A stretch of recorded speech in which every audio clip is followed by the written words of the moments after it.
Did you know that the Bible contains a recipe for bread that contains all the essential amino acids, in other words, a complete protein?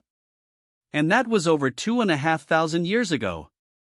In the book of Ezekiel, chapter 4, verse 9, it says, "Take wheat, barley, beans, lentils, millet, and spelt, put them in a vessel, and make bread out of them."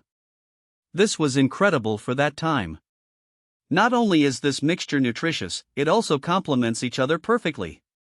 Grains contain a lot of methionine but little lysine. Legumes are exactly the opposite, rich in lysine but low in methionine.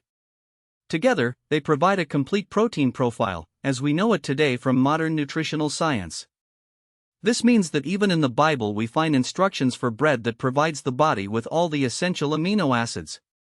Isn't it strange that this bread of all things contains all the essential amino acids? Ezekiel ate this bread for 390 years.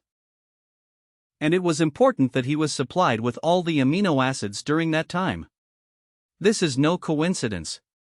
God, in all his wisdom, gave him exactly this recipe. He could not have known this on his own at that time.